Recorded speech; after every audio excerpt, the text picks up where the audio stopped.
National Party NNP St. Andrews Southwest Youth Arm presents its annual themed cocktail and gala. It's 90s style. That's right, we're going back in time. Saturday, November 30th, 2019. Going down at the Twilight Nightclub, Grenville. Cocktail starts from 7 p.m. until you say when. Watch it. Tickets cost only $15. Finger foods included. With music by Grenada's top DJs. Alongside live performances. Lots of dope prizes for the best dressed male, best dressed female, best dressed couple, and many more. The NNP St. Andrews Southwest Youth Arm 90s style cocktail and gala. Saturday, November 30th.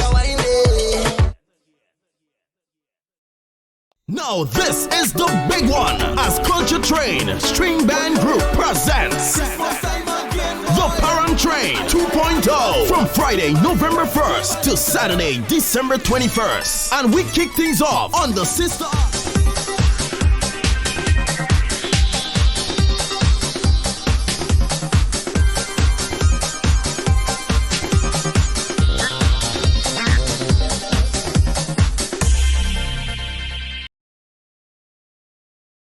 Of course, if you want to send us a comment or a question, you can do so on our WhatsApp number, which is 440-7377. In studio with me this morning, I have Mr. Bola. And I tell Holly I get him to come back. I mean, I had to do a little bit of begging, but that's okay. I got him to come back. Good morning, Mr. Bola. Good morning to you, Michelle, and good morning to the listening public. We are happy to be coming to you live again once more. Yeah, she did a little begging, but, I'm doing it because I think it's part of my civic duty, not because of her begging. And guys, we are back here this morning to break down the budget. You know, it's a very packed, a very comprehensive budget. So we want to make sure that we get all of the little bits and pieces for you. Of course, our lines are going to be open from the very beginning. We'll be taking calls. The numbers are 440-7377 locally. And of course, if you are in the diaspora or overseas, you want to call us at 347-329-3101. And our topic for this morning, of course, we always try to have a standard topic, but for some reason or the other, Mr. Bola, we always get a little derailed, which is okay because it's always in a positive direction, right? But we are aiming to highlight agriculture and some of the allocations and the benefits that are there, that are available, and that are coming in 2020 as it relates to agriculture. And I thought it fitting that Mr. Bola be here since he is a farmer as well. I'm not sure if a lot of people know that about you, but he does a lot of farming.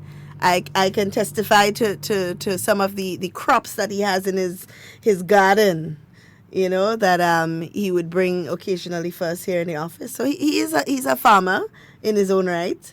So he should be able to give us a lot of insight on what the sector has available and how it benefits the farmer, even the small-scale farmers as well, because they also contribute to the economy in whatever small way they can. So yesterday, while we were speaking with Minister Joseph, he would have made mention of the two sectors, which is agriculture and tourism, lending to each other in terms of one sector being a support for the other sector, right? And how important it is for us to develop a tourism sector, because I know a lot of people talk about, we spend a lot of time focusing on tourism and we always want new hotels and we always want a lot of work done in tourism. But this is necessary because tourism supports a lot of other sectors, right? So we were speaking a lot about tourism lending to agriculture and how a lot of our farmers benefit from the tourism sector. And in partnership with a lot of the hotels, providing them with a lot of their fresh foods, a lot of the supermarkets as well, and how important it is for us as Grenadians to start supporting our farmers and start buying local. So there was a lot of talk in the budget about agriculture. And one of the things I wanted to highlight is the Youth in Agriculture program. Now, I think, Mr. Bola, that is a very important, very, very important program, because we have a lot of farmers out there that are of a certain age. They've grown in it, they were bred in it, they've been doing it for a lot of years. But what I've noticed is that there are a lot of young people that are not interested in farming. I don't know if it's because they figure it's a lot of work. I don't know what it is, but a lot of our young people are not interested in farming. And what do we do to get them to that place? Quite an interesting start, Michelle. I have a certain trend of thought when it relates, or as it relates to youth in agriculture. Excellent that the government is making a valiant attempt.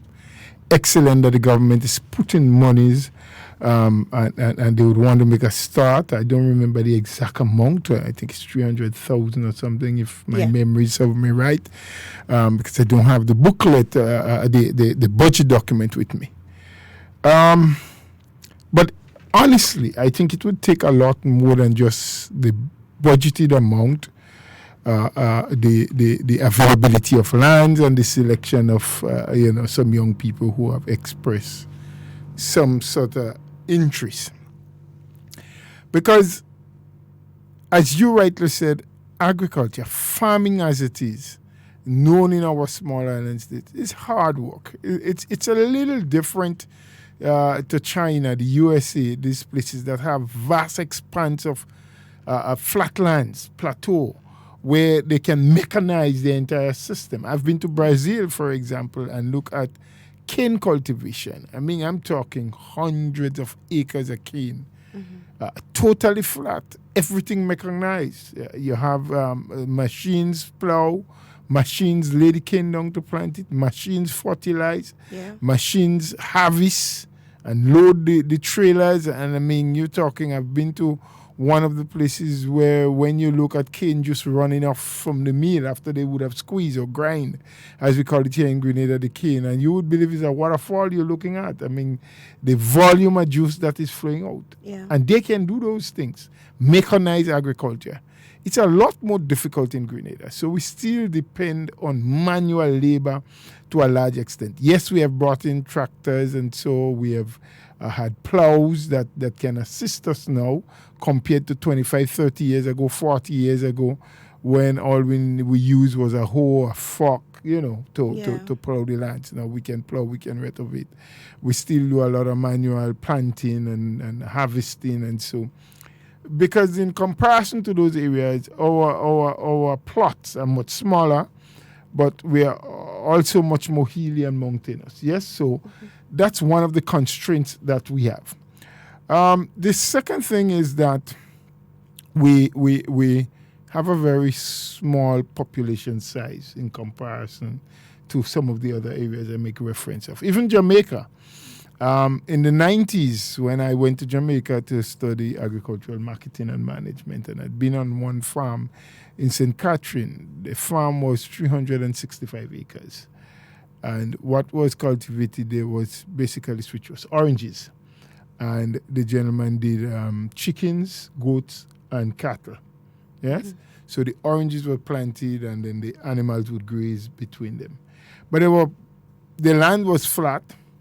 There's a river passing through for irrigation purposes. The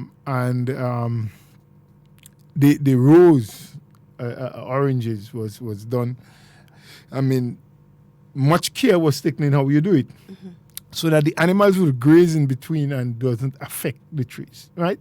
And I'm just making mention of all those to show the difference between some of those areas and how they farm compared to Grenada. In Grenada, you seldom see a 5-acre block of one crop.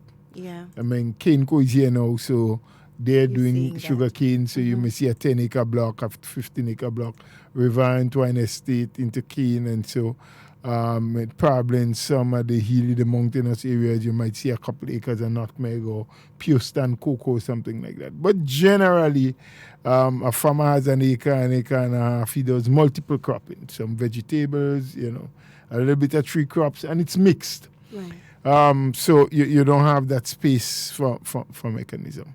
So young people getting them interested in such a labor-intensive kind of activity is not very easy. We also in a new age. We can't dismiss that. Where the gadgets that are available, the computers and everything else, takes greater interest, or the young people takes greater interest into those than into the land. But we must never ever forget that the seniors, and you spoke about the age group, the average age of a farmer in Grenada now is about 55 years. Right. If you bulk all of them, there are some young people. I have seen young people, especially in the shorter version of farming, the melons and tomatoes type, what we call short crops, the vegetable type. Mm-hmm. I've seen some young people get involved in it. Sometimes you can make a quick turnaround, a quick buck. You plant 1,000 stools watermelon and it did well, and your harvesting time comes around when the market isn't flooded, and you can get $2 a pound for melon or so. You can do $30,000 in a crop like that, because they bear well. You sell 20,000 pounds of melon at $2 per pound. You do the calculation, $40,000 thereabout. Right. So there are some young people that has gone into it, and they're more into that version of farming. But in the earlier ages, when the three main crops for export that was grown in Grenada was cocoa, nutmeg, banana. A bit of spices, yes, but people traditionally dependent on that. Those were the years when the Nutmeg Association would have a profit sharing or bonus, as we call it locally in Grenada, and farmers can look forward to a couple $1,000s around the Christmas time. And, people were interested. But here was what happened then. Parents, sometimes father, mother, they have a few employees, work the land, they up into the mountain with the Land Rover, or some of them on the donkey. They sell the produce. They would ship bananas weekly when geese was around. So there was a constant income to the family. The children was prepared. They went to secondary school. But the parents consistently pounded in the head, I am working that hard. I am into farming. I am taking all this labor so you can get a good education and not follow me. Right. That you don't get into the land. So the issue of farming was branded then as a bad thing. Right. We stigmatize it, even though our parents and foreparents were doing it. They stigmatized it. They told you, I don't want you to work that hard. Get a good education. You must be a doctor. You must be a lawyer. You must be a dentist. You must get a job in the bank. You must be a teacher. Never did any one of them say to us, and maybe our parents, be a farmer. Yeah. Improve. Go study. Even today, there are several people who have gotten scholarship in the earlier years, and even now study agronomy, irrigation technology, whatever have you. They went abroad, they came back here with a bachelor's, with a master's. Very, very few of them. If you get 10% of them that actually goes into the field and practice what they have learned, that will be a high percentage. They all think, no, I have a master's degree. I have a bachelor's. I have a doctorate. I must now be given an air-conditioned office in one of the ministries, and my role is just to sit there and talk theoretical things. And I'm not saying anything is wrong with an air-conditioned office. I'm not saying anything is wrong with being at the highest level. I'm just saying that even those who study agriculture as a profession did not do it with the hope of coming back here into this country or any other country, as a matter of fact, and get involved in a practical way into farming. It is more about getting a job as a technocrat and doing it. So we have done a lot to bring a picture that is not very rosy, to paint a picture that is not very nice about farming and agriculture. So while I support the government in what they want to do and the turnaround they're trying to make, in my humble opinion, I believe it will take much more than money is budgeted, lands becoming available, and some young people saying, yes, we are interested. It will take a cultural change. Yeah. It will take all of us as Grenadians to start once again speaking about the importance of farming, of agriculture, of fishing, and to talk about the value. And if we do a proper study, there are quite a number of people present day that are doing well, Yeah. that are living a proper life, that are capable of meeting their needs because they are involved in farming. Well, yesterday, Mr. Minister Joseph would have indicated there was one individual, and he, in his previous job, would have been making approximately $5,000 a month. Now he has retired to large-scale farming, and he said the $5,000 a month that he used to make then is chicken change, basically, to what he makes now in agriculture, because he, of course, would have partnered with hotels and so on to provide produce that they would want directly from the farms in Grenada. And you're so correct. It takes a cultural change. It takes everybody, even at a community, and more importantly, at a community level, to really encourage our young people, show them the benefits of, show them the value in, show them that it's not just about getting a scholarship and going and study to become a specialist in and not really practice what you specialize in. It's not about getting an office job and becoming a theorist. It takes so much more than that. It does take a cultural change, a change of the mindset and the stigmatism that has been placed on agriculture and farming on a whole. Certainly. But there are several other aspects that we also have to look at. And I made mention of the issue of our small population size. So, right. Minister making mention of a gentleman he knows. And I know a couple of people who, and I see them all the time because being in farming myself, I sell to the supermarkets from time to time, whatever. And I'm no longer into large-scale farming like I used to be once before. I'm not as young as I used to be.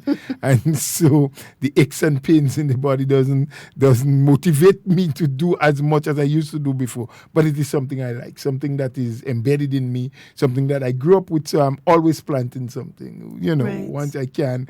So not large scale. But I see so many people coming and sell their little produce. I see ladies come sell their seasonings, the chive, the thyme, the celery, what have you. And that's how they get by. That's how they survive. That's how they help their children. But we have to be careful sometimes to how we push the whole issue of making a lot of money in farming. We have to find a way to get into secondary products, because an example was given by someone, and recently I even heard one of the gentlemen from the Ministry of Finance talking about it. We encourage people to eat more local, but Right. government has to also find a way, and they have been doing it. Let me be careful how I say that, because over the many years, government have been putting and investing a lot into agriculture. Talk about road development. You talk about providing the equipments. You talk about fertilizer. Right now, there's fertilizer on sale, 110-pound bags for $50, compared to that fertilizer would cost you about $150 from the private importers, because of that arrangement with Morocco, and so all of those are incentives. Farmers who are producing and can mask over $30,000 to $35,000 per annum would qualify to get duty-free concession on the appropriate kind of vehicle. So you won't be able to buy a luxurious car, but you can buy a pickup, and government will forego the duties and taxes. So, that's just a few things. There are several others that you can talk about that government do where they help. Granted that some farmers will still complain that those help don't reach me, that I don't get it. I'm a small scale farmer and I'm overlooked. But sometimes we have to take initiative too as the people who are involved and get in the know, be present, because a lot of times farmers are invited into forums, into different fora where things are being spoken about, where they can learn what to do and how to do what, and where they can get certain things, and they don't show up. Granted that sometimes they complain about the extension officers and so who has a responsibility sometimes to sign up the documents, and so that they don't come around, they don't see them, all of that. But the point I really want to zero in on is that we can be misguided at times to say, well, ex-farmer makes so much because he has a contact with 3 hotels, with how many supermarkets, this one has contact with so much restaurants. These places can only take so much of what we produce. Right. Yes? Yes. So we need to do the proper market research, and people need to be guided, because when we say that way, we can influence people to just want to go and plant and say, I can get a good deal with the hotel. Yeah. And when it doesn't happen, it's like broken dreams. It's like setting them up to do something that is not practical. So we have to do it in a practical way. So the market research, knowing what needs to, what is available, what is in scarcity, when is the best time to plant what, all of those kind of information. That's why I said the money budgeted alone is not enough. We need that support kind of system. Also, we need to know that one of the game changers in agriculture now is the whole issue of climate change. Because our weather pattern has changed. There was one time when the farmers could have predicted exactly when they will plant certain crops, because they know for a fact that rain will start falling such and such time. No longer can we be so predictable with the weather pattern. So now we have to do what is referred to as climate smart agriculture. Yeah. We need to have and know where we can find water for irrigation. We need to be able to protect by using greenhouses and so there's a lot more. The technology has changed. The way in which we used to just clean up a land, open a couple of holes, put in your peas plant, put in your corn plant, and you will get a good harvest, no longer happens. We have to recognize that we have warmer temperatures, we have flash floods, we have sudden downpour rain, and I think there's a persistent caller, so maybe Yes. I'll stop for a moment. So let's take our first caller for the morning. Good morning, caller. Oh, yes. Good morning to you. Good morning. And good morning to you, Mr. Bowler. Good morning to you, sir. I could sit here and listen to you for the whole day, Trust me. Well, I won't be on for the whole day. That's one of the things. I'm asking for 2 hours for you. 2 hours for me. Yes. I'll tell you something. This is what you call rich thoughts. It taken me right back to my very young years, 9 years since when I started to work planting nutmeg and manioc upside down, bearing more than when you plant it straight.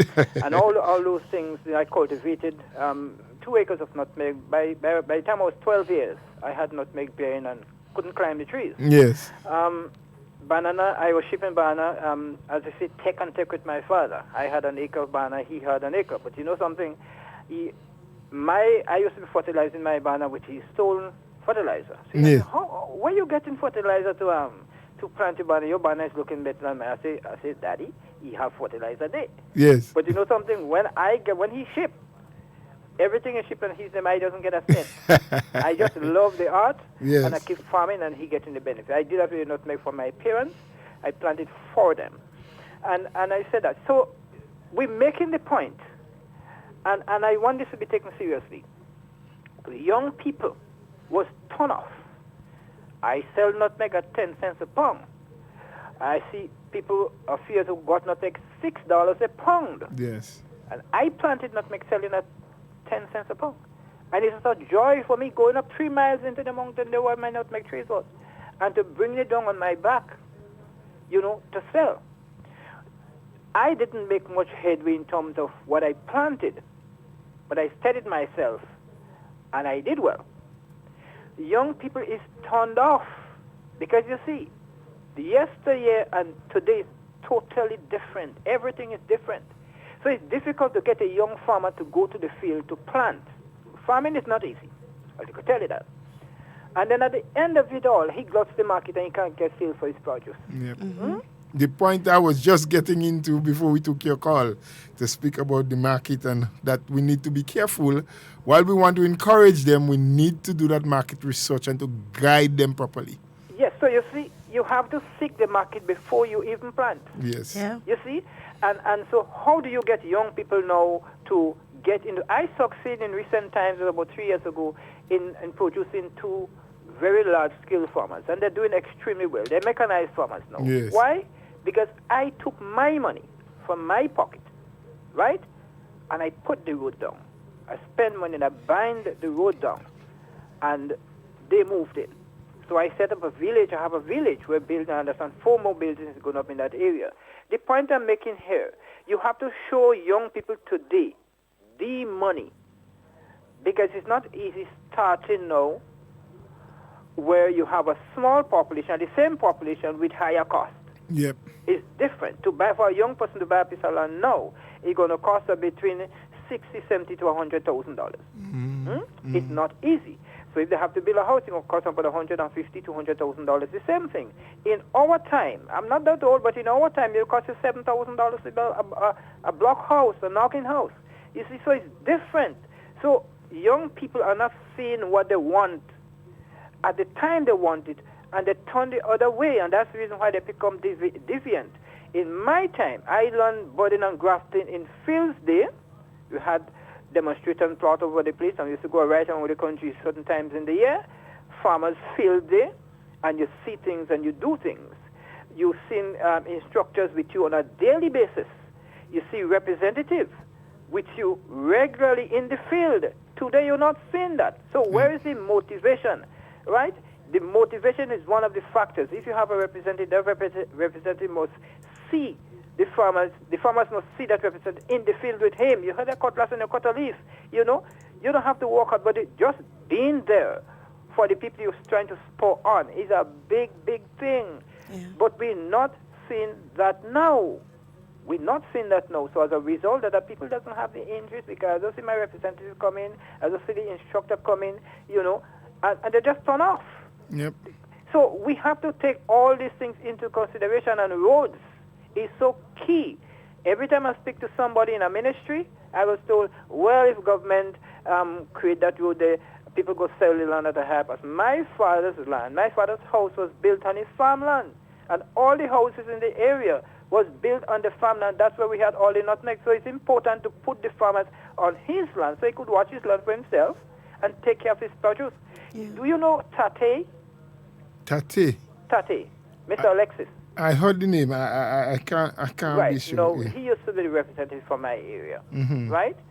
And we used to see him from time to time, you know? And so I created what you call roads in that area. Well, I'm from St. Andrews too, but I live in St. David's now. And I wrote a letter to the PS. I was 17 years of age. I wrote a letter to the PS of Works requesting a machine to upgrade the road. The road was not possibly had some big, very large boulders in it. So I applied for the machine and roads, water, and electricity. And I was told in a response letter, okay, we can't give you all at the same time. We're going to start with the roads. Then we're going to come with electricity, with the water, and then the electricity. So we started the road, and we reached a long way when the politics took over, and everybody left me. So I was the only person on the project the last Sunday morning, and I left too. You know something?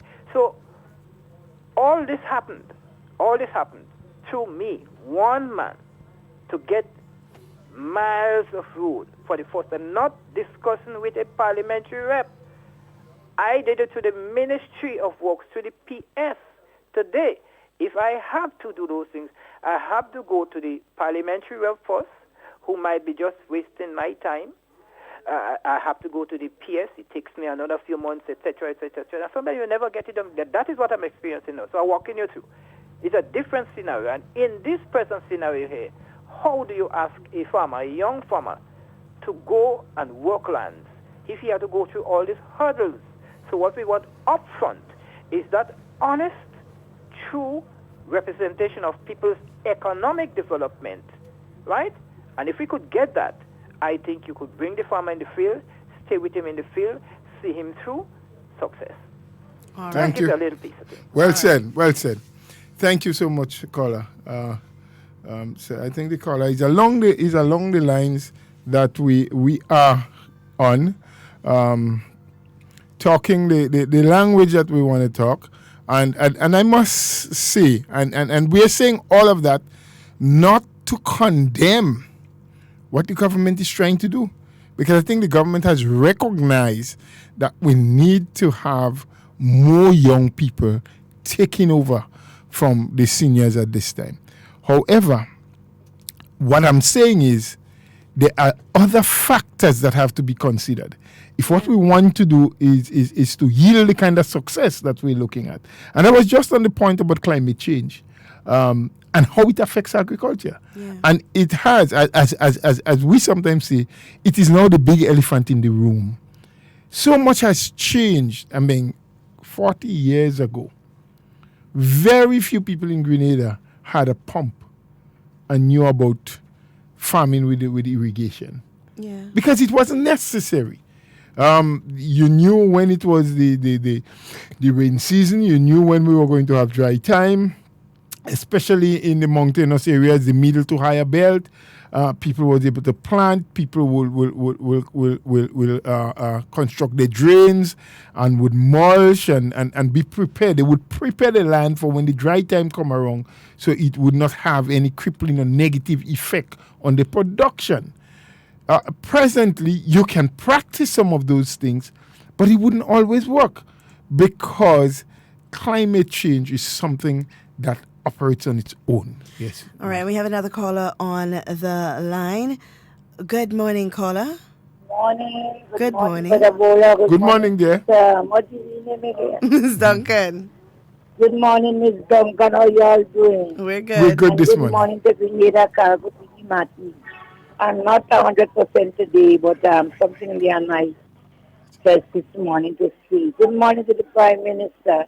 Miss Duncan, there is a whole, I don't know, I see something going on social media. I just want to leave a psalm. And that psalm is for the Prime Minister and the praying people that believe in our Prime Minister of Grenada, Carriacou, City Madness. Psalm 91, he who dwelleth in the secret place of the Most High shall abide in the shadow of the Almighty. And this is what I have to say today. Okay? All Yes. right. Thank you so Have much a for your blessed day and contribution. to everybody. Grenadians believe in the Prime Minister. And that is the psalm for today. So anybody have time, read that psalm today. Have a blessed day. And You as wherever well. he is, good morning. And Grenadians have a blessed day. And to all the Grenadians and the Americans, happy Thanksgiving Day today. Bye-bye. All right. Bye-bye. Thank you so much for your contribution, Miss Cammy. Miss Cammy, thank you so much. And yes, sometimes we do just need a little psalm, a little covering every day. So thank you so much for that. But Mr. Bola, as you were saying, you're right. It takes so much more. And I think sometimes as Grenadians, and I had this conversation yesterday with somebody, and this is just my opinion, we want a lot of things done, which is all right. We want to see things happen in the country. And we don't like process as Grenadians. And this is just my opinion. We don't like process. We don't like to see things through. We don't like to see things take stages. We just want it done, and we want it done now. It must happen now. We must ask for it, and within a week's time, it must be present. And sometimes we have to understand that for something to be done properly, for it to be sustainable, it must go through all of the phases. It must go through the process so that you come out with something that is a quality product and not just something that is done because everybody wants it done, so let's just do it so people can stop talking about it. They can do that, yes, that can be done. And then 3 months down the road, we're having the same conversation all over again.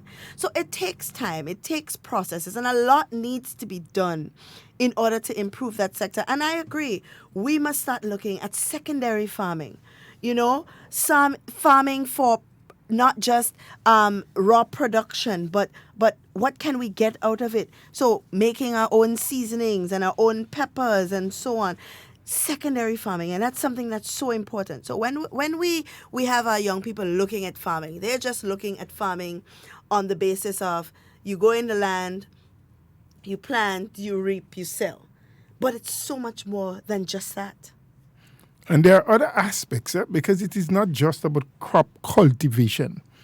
For example, one of the things that we have seen over the last couple of years is a reduction to a large extent in the rearing of cattle. Yes, we still eat beef as a delicacy in Grenada. And so a lot of the beef that we now eat, that we purchase on a weekly basis from our local butchers. And government has invested heavy sums of money to do a state-of-the-art abattoir and to make sure that we have a cold storage truck now to carry meat around and to make sure that the abattoir, not the abattoirs now, but the vending spaces where these butchers operate is much more sanitized and it's of a better standard. So the quality of the meat that we get will be better. But I think 90%, if not more. I don't have the empirical data, but I would suspect from what I'm hearing and seeing about 90% of those cattle comes out of St. Vincent and imported into Grenada. All right, we have an overseas caller on the line. Good morning, caller. Good morning. Hi, good morning. Listening to you all so much. Morning, Mr. Bola. Good morning to you, dear. I appreciate your discussion. This caller is very versed and educated in everything that he's saying. I'm tired of hearing him on almost every radio station talking about the help he need to get into doing our beaches. Why do we have all these hurdles? Why all these hurdles? I mean, it is so heartbreaking. I'm here in the U.S. and I'm listening to everything. Why? I have to stop on that issue. Now, Mr. Bola, I know what y'all are discussing about the budget, but there's other things. Let me just name two. I heard recently when the nurses were going off to Trinidad, when they were going to Tortola, and the minister were endorsing them to go. And I think back on that. In Uncle Gary time, I grew up in Uncle Gary time, so I'm a little advanced in age already. All right. And Uncle Gary had nurses' aides. I think that was done away, and it was a bad idea, because when these nurses' aides are there, they are learning on the process of what is doing, although they are not, ministering medication and things like that. But I think we need to get these people, young people, back into the system. That will help us in years to come where we will not have a shortfall. And we have to think and to do things in process. And Mr. Bola, you talk about the PS and all of that. Look what the minister is saying, because it goes right back to the administering of the ministry. Yes. And whether it's politics or not, if people are not doing the work, we have to step on them. Yeah. And this thing is too prevalent in Grenada, where as you touch somebody is a politics. Mm-hmm. No, Mr. Bola, I have been working in the Ministry of Health of a road, doing the road work. Yes. And I could tell you that we have people in places who are very spiteful. I give a man a job, to pick up some stuff. Mm-hmm. He did not do it. I wonder why. I said, well, why are you not doing it? Don't you know, when election time, I see the man and all his people with the NDC placard and the going. Mm-hmm. Why was he doing that sabotaging? Because you understand where I'm coming from? Yeah, so people in places are just sabotaging the country. You're sabotaging Dr. Keith. You're sabotaging nobody. You're sabotaging us. Yes. Because when you are paid to do a job, you're not doing your job. And then you're blaming other people. I mean, this is so wrong. Yeah. This is too wrong, Mr. Bull, and I think we have to look into these areas when people are not doing the work. They're putting down the paper on the desk 10 months and they won't do the work. I'm listening to JD and them this morning. Yeah. They're sorry I'm taking so much time. This is one more point. They're talking about Mr. Primus. I think he's somewhere on Annadale, and he's saying he lost so much money in his vegetables, he had to think another way. We have to get to that place. He say that the hotel tell you to, I heard you all talk about it, the hotel. He talk about, he had the produce, you're calling them, they're telling you this, they're telling you that. These things have to have proper structure, and when people give the word, they need to keep the word, because you're putting people on the breadline and losses, and you're not giving them incentives to continue. Now he's saying next year, please God, he wouldn't get into that. So right there, we will have a shortfall in time to come. So we need proper instructors, and people need to be committed, not to no party. I'm tired of this politics in Grenada. Not to no party, but to Grenada, and as a human being, and most of all, to God, because God has created all of us for a purpose, and we have to find a purpose and do what he has called us to do. Thank you all so much for listening thank you to all for your comments. There's another call. Let's just take it one time, and then we'll make a few comments. Good morning, caller. Hello. Hello. Hi, good morning, caller. Hello. Please, yes, just listen to your phone and not your radio caller, and talk to us on the phone. Turn down the volume of the radio because there's a little delay, and speak to us from the phone.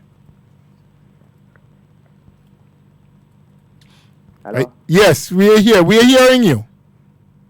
Is that hard talk? Yes, it is. Okay. Okay. I've been listening, right? And the minister has said a lot. I mean, together with the host and Mr. Woman, but Mr. Joseph, right? Yes. In particular, has said a lot. So I really don't know where to start from. But one of my concerns, and I would want him to explain, is that in terms of the implementation, right? I've heard a lot of good things, and I think those things are real. We just have to try to make sure that we achieve what we have within the budget. But in terms of the implementation, because I've heard of the implementation rate over the last budgetary cycle, and it was, in my opinion, woefully lacking.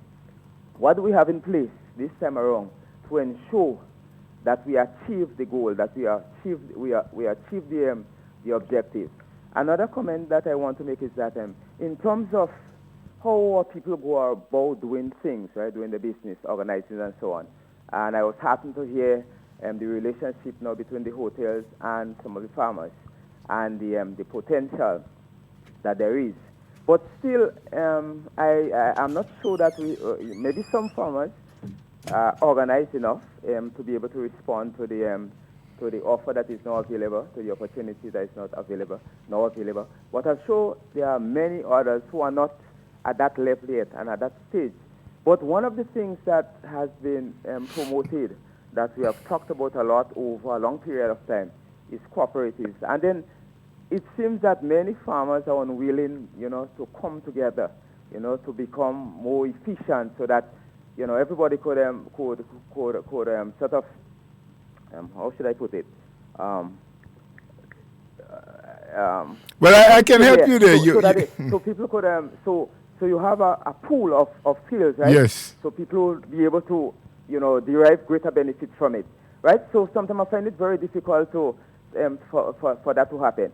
In the area of transportation, although I didn't hear much said about transportation, every time I look at the buses association or the transportation situation, the public transport situation in the country, because only last evening I was at Grenville, and I was sort of stranded to leave Grenville because I got delayed there a bit to come back to St. Patrick's. And I often wonder, and I was saying that to some commuters, travelers as well, and there was one or two buses around. I said, why can't you guys try to organize and come together and operate a better bus service instead of everybody trying to be in front? instead of coming together and having all the bus operators, owners, being able to make $1 at the end of the day. Because I could see this business being very profitable, but it's a matter of they coming together. But there seems to be a dog-eat-dog kind of approach to the whole thing. You know, I have a lot of other things to say, but let me hear from the minister. Okay. Right, thank you. Well, it's not a minister here today, though. It's a former minister. Bola that is here today, so you won't be hearing from the minister. You'll be hearing from me. Yesterday we had Minister Joseph. But from the two callers, quite a number of things have been raised. They deviated a little bit from the agricultural topic that we were talking about. Yeah. But let me try to just respond to two things quickly from the last caller. One, cooperatives coming together is something that we know from time memorial that would work. And I've mentioned before, a lot of our farming in Grenada is done on small scale, right? Yeah.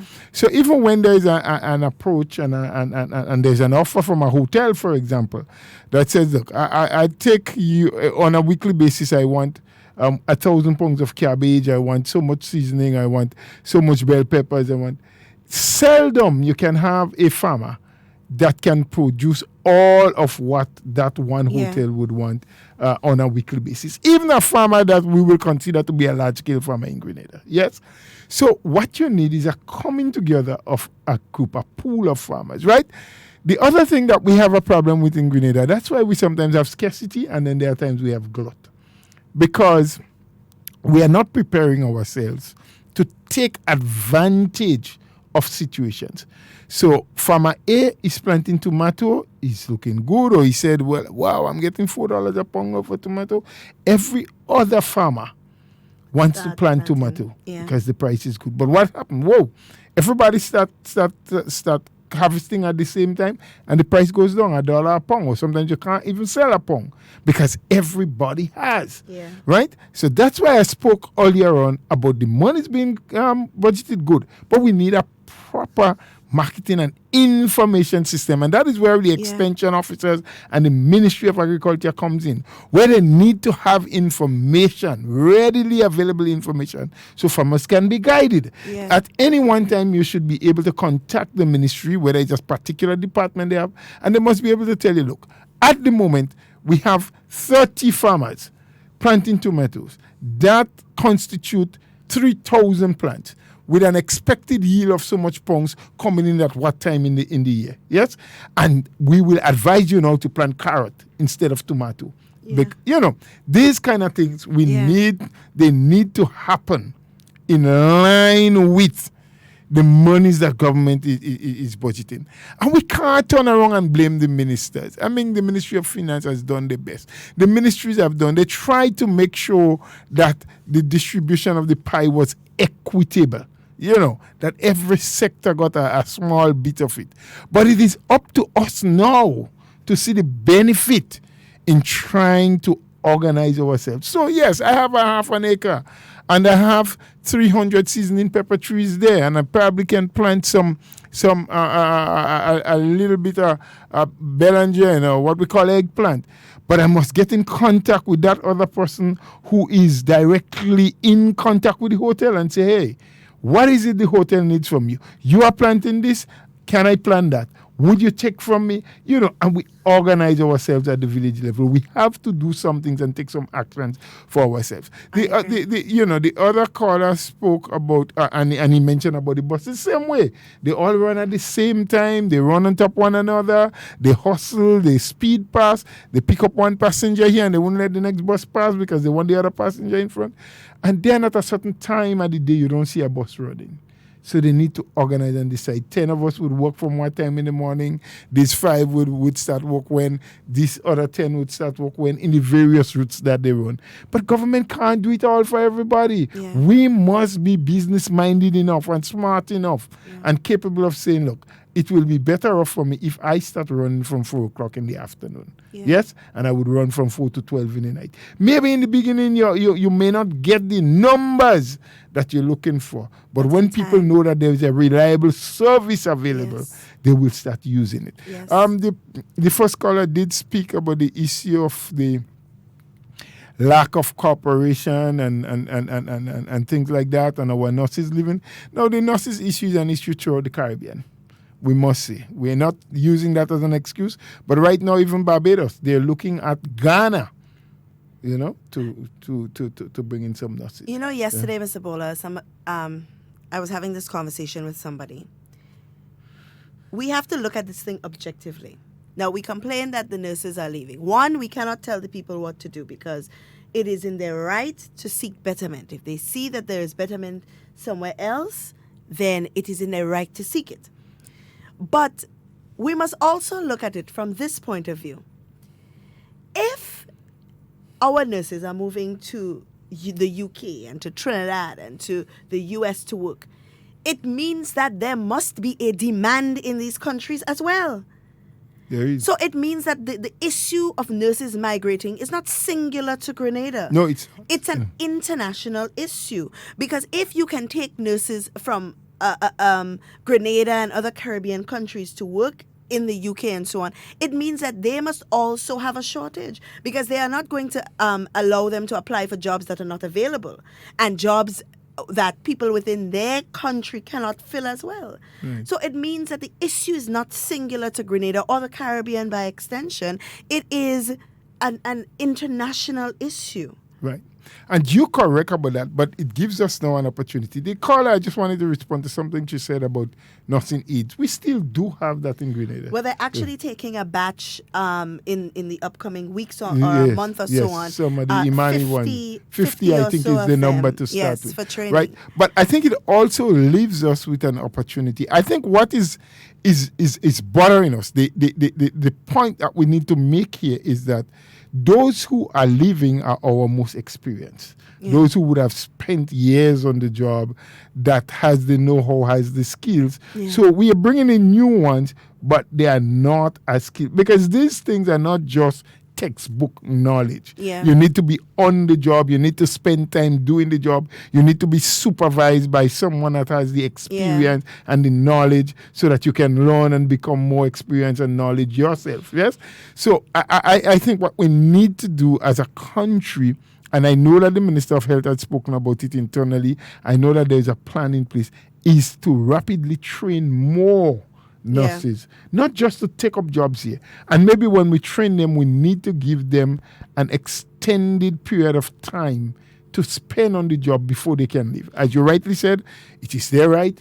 If they think the pasture is greener elsewhere and they want to go, you can't stop them. Yeah. But I think they need to give us a certain level of service after government invests money in training them and preparing them for the job. So maybe they need to look at the time they are bonded, so to speak. So they need to get professional training. They need to get the best training, top of the line training, be bonded for a period, and while younger ones learn from them to get experience. Because if we can provide 300, 400, 500 nurses that can go abroad and send remittances to the family, it's good for us. Of course. Right? And it reduces the strain. But it must not be done at the expense of we not having good quality and qualified nurses to do our work here. Absolutely. And we have a call on the line. Good morning, caller. Good morning to you and good morning to Mr. Bola. Good morning, sir. How are you, brother? Well, that is Mr. Carriacou again. We know who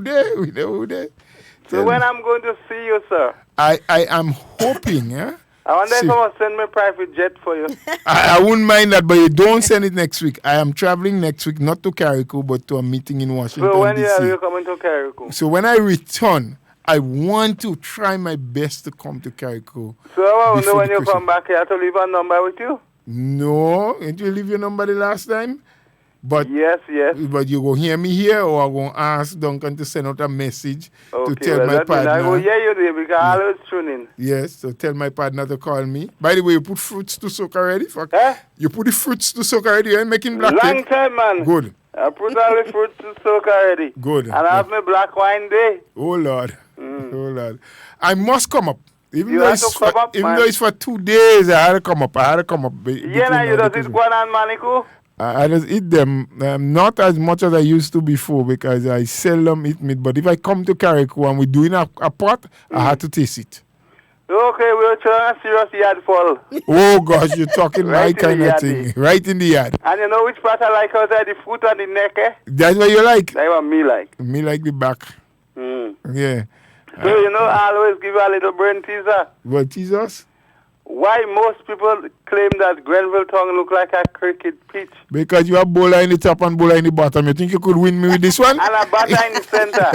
And batter in the center. Yeah, I win you one. You win me this time. You can't beat me down. I'm a bowler too, you know. You're a bowler too. I say, well, if you didn't get this one, you didn't good because you're a bowler. Yes. You understand? Yes, sir. Yes, sir. Yes, sir. All right, you have a nice day, my You brother. have a blessed one and big up all the people in Carriacou, I you will know. do that for you. Yes, and my we friend like there, you take care. Have a nice You day. too. You have a nice one. All right. You have a nice one. Yes.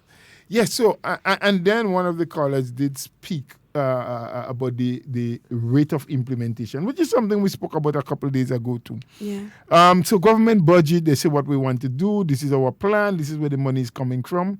But then you need the public servants to move on it. Sometimes they are extremely slow. And when we say that, we are not saying that all public servants. I mean, I know of some public servants that stays hours, 2-3 hours after the 4 o'clock hour in the afternoon because they know there are things to get done and they want to see it done. While we have some others who couldn't care less. They come late, they leave early, they do nothing during the day. And only this morning on my way down, I was thinking about the coming late and the leaving early part. And sometimes that can happen, But if for the hours you stay on the job, you are productive. Yeah. It is not right to come late. It is not right to leave early. But even if you do, but you are productive within the hours that you are there. Because some people come late, they leave early, and they do nothing while they're there. So they have no assistance to getting things done. We have another caller on the line. Good morning, caller. Yes, good morning, lady. Good morning. How are you? Everything all right for the time being. The big bull, how it going on? Yeah. I said let me give you a call again. Yes. The man didn't call you yet? No, nobody called me. All right. Well, I have to remind him. But on Monday afternoon, I took the note, remember Monday, and I did say to him he should get in touch with you because there are some issues that you need to discuss. We don't want to discuss those private issues on the air. So I'll go remind him again. I don't call for this big thing this morning. Yes. I just call to ask you how things go. And I forgot that day. Yes. But what a pick up in the caller before and after. Yes. About the working condition in the ministry. Yes. What, Mr. Bola? Too much nasty thing going on in this ministry. Yes. And I go say it plain, Yes. You have too much NDC that they in too much high position. Oh, God. Well, that's the public service. I go say it plain. We can't talk about who they support. That's the right. I know, but I know them. Yes. I know them. I like the lady Lord. Oh, gosh. No, don't call names. Don't call names. All right, okay. We don't want them sue. We don't want them sue you. Yeah. Yeah, don't call names. But again, that is those that sabotaging this government. Yes. They don't like this government. Because the problem is, you have a lot of road people I work with and I know them. Yeah. Every time they have to get paid, they don't get in. They're not getting the pay. And it's government that getting the blame. Yes. I fed up about that. Yeah. And if what they're saying is the same type of people and them that doing the mischief. We have to look into those things. We have to find a way to work around it. I want the Prime Minister, Kit Mitchell, to looking into that. Yes. Make a big shuffle.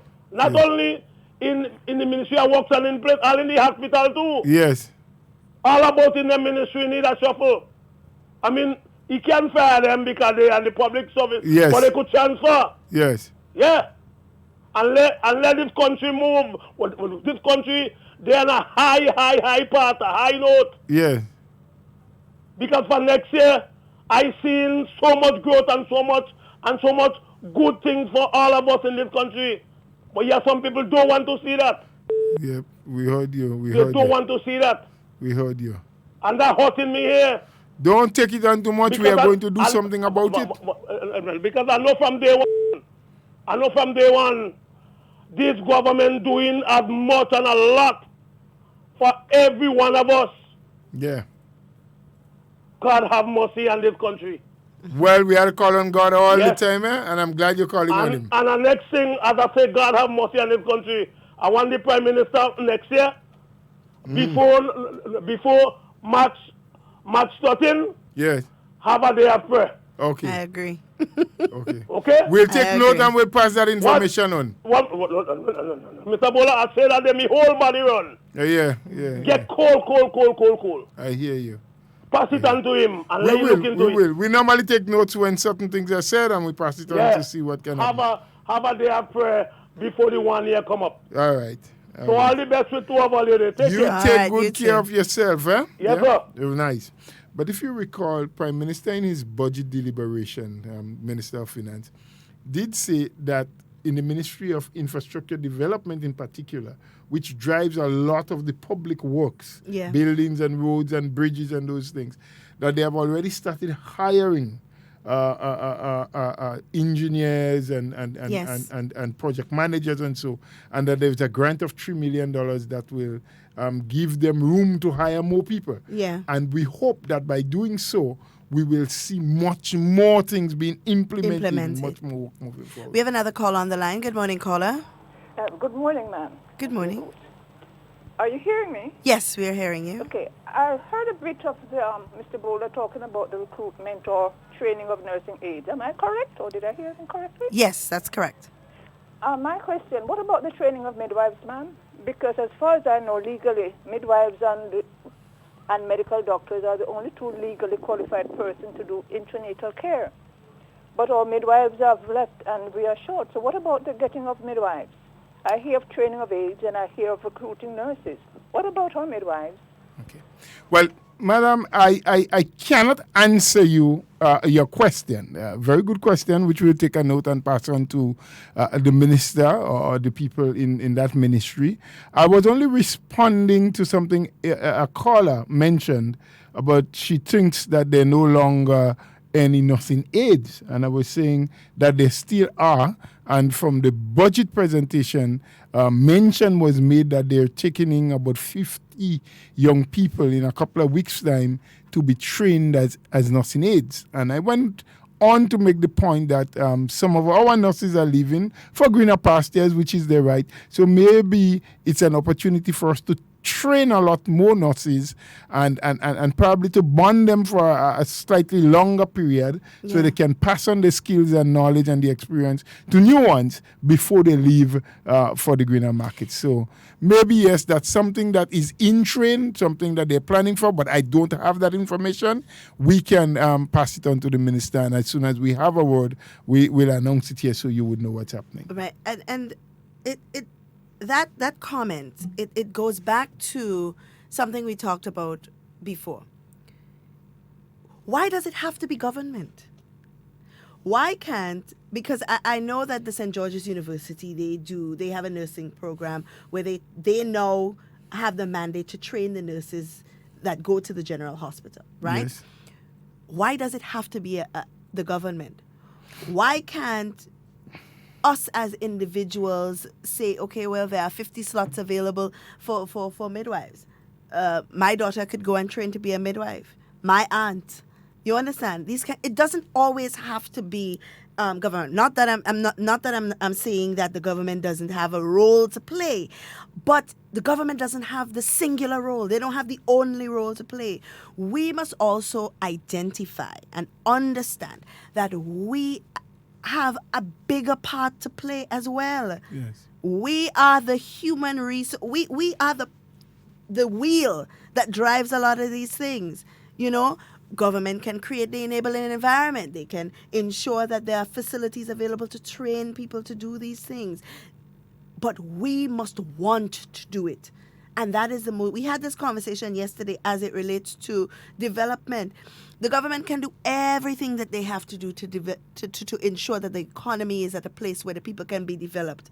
But the people must want to be developed. You know, you can have all of the grants, all of the programs, all of the funding, but the people have to want it. You know, you can't force them. You could bring the horse to the water, but you can't make it drink. And a thought that just came to mind. I know there's a group of nurses doing some advanced training in Cuba at the moment. I don't know, and I can't say it is in the area that the lady spoke about, midwifery. I don't know. But I know they're doing advanced training. And there are a lot of other people who small numbers who take. Yeah. Because I know of a young lady at present that is also in Cuba on a 4-year scholarship, studying nursing and so.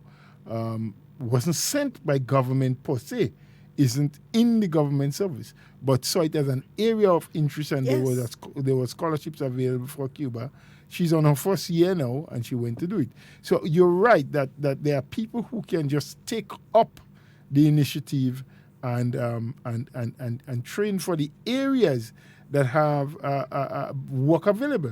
Because a lot of times, sometimes we say, oh, I'm trained in this area or in that area and I can't find a job.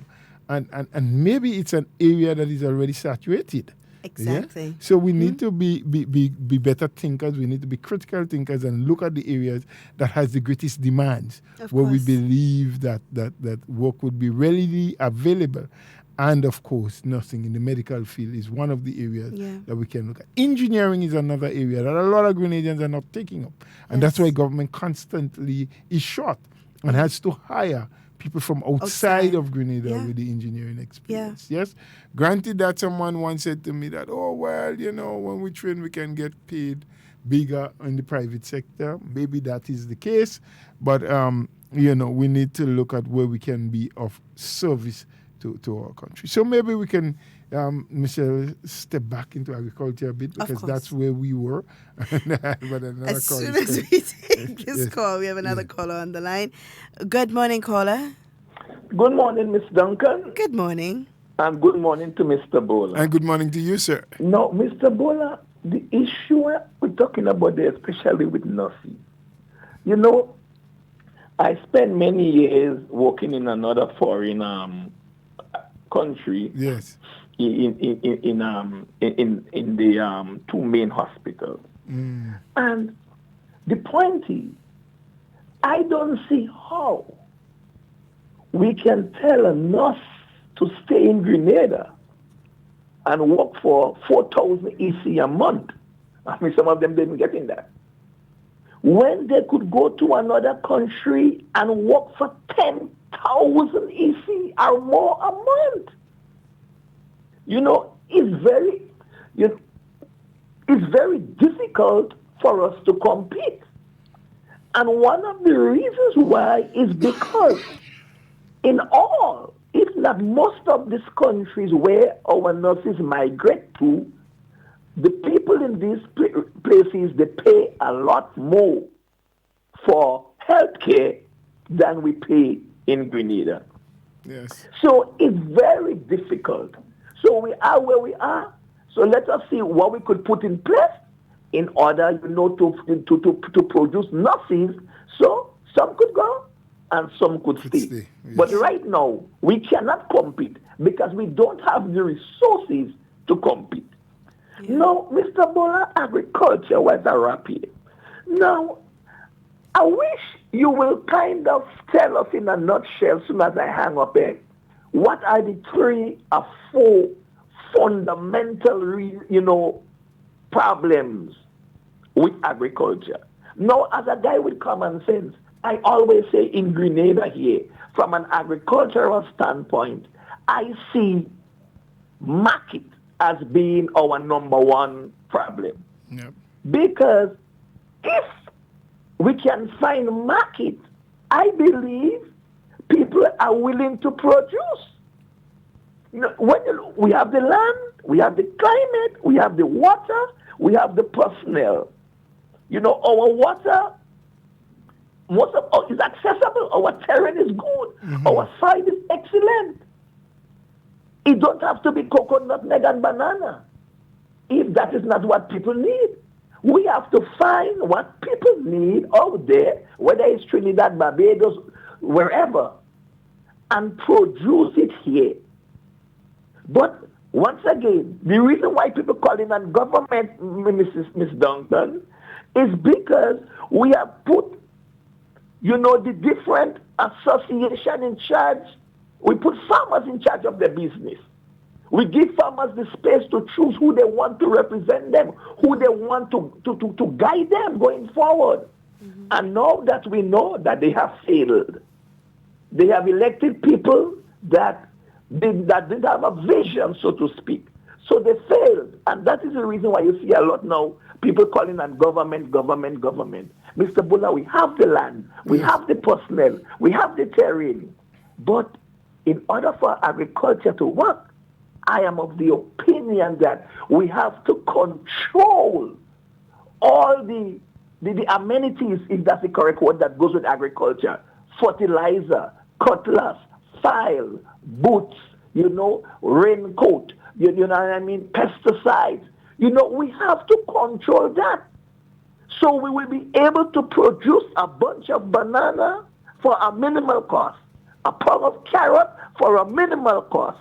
So the farmer could sell it cheaper than what he's selling it for now and still makes more money because it would have cost him a lot less to produce a bunch of banana or to produce a pound of carrot. We have to control all the government have to control all the amenities, in my opinion, that goes along with farming in order to make it more sustainable and more practical, more profitable for the country, more profitable for the farmers, and consumers can also get a better deal in terms of price.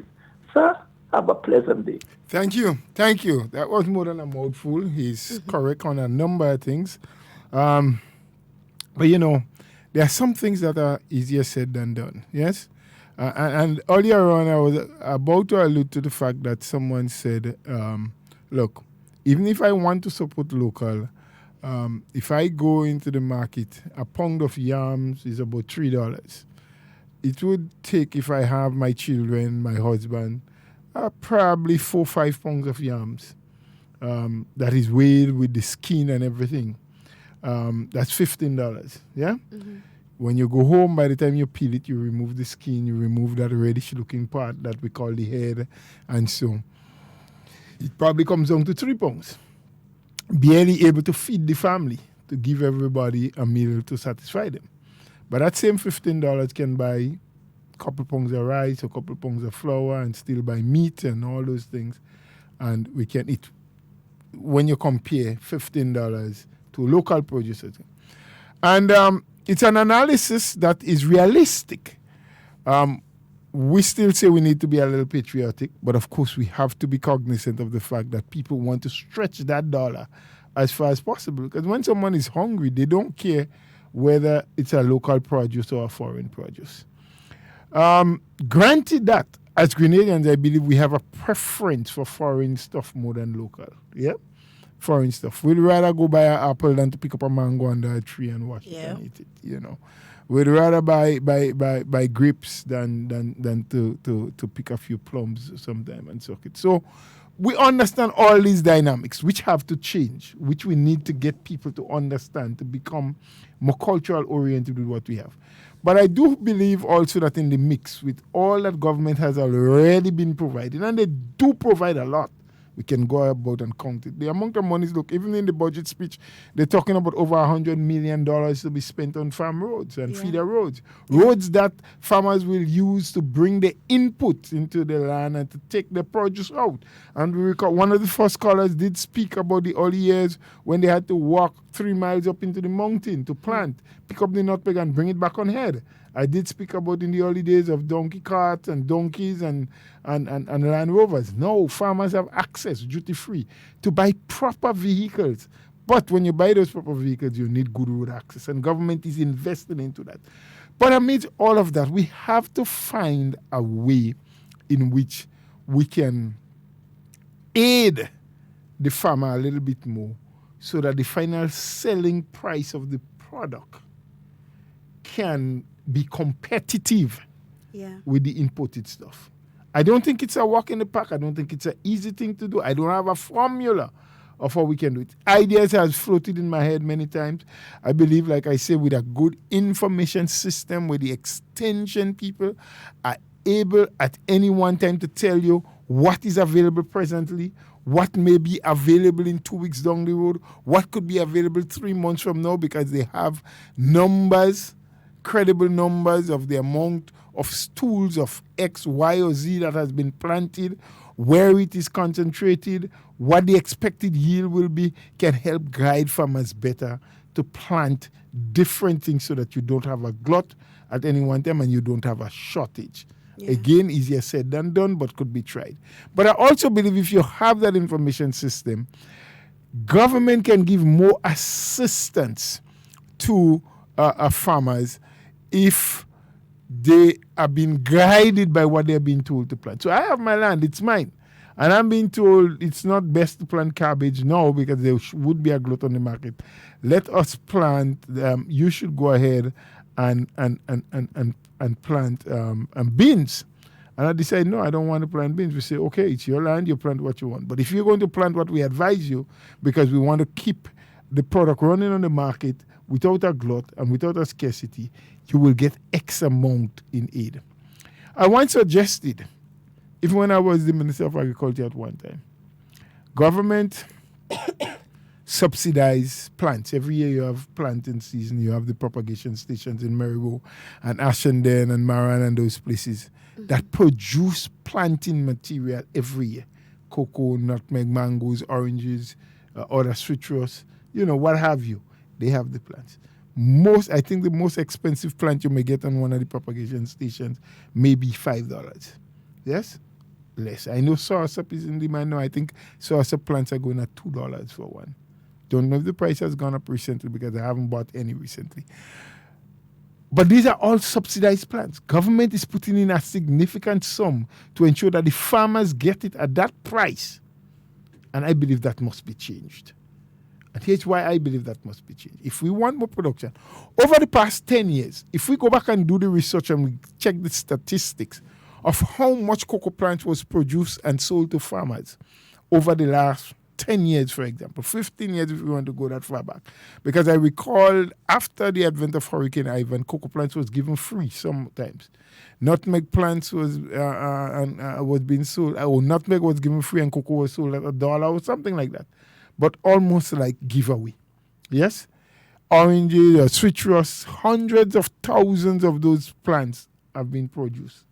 But yet still, for many of those crops, you cannot see a quantum increase in production. And why is that? A lot of farmers take the plants, they never plant it. Some plant it, they never ever go back and check it. Some never take any good care of it. So I have suggested that maybe farmers should pay the full price for the plant upfront. Mm-hmm. And you have a system where as they continue to care and protect, you take note of that.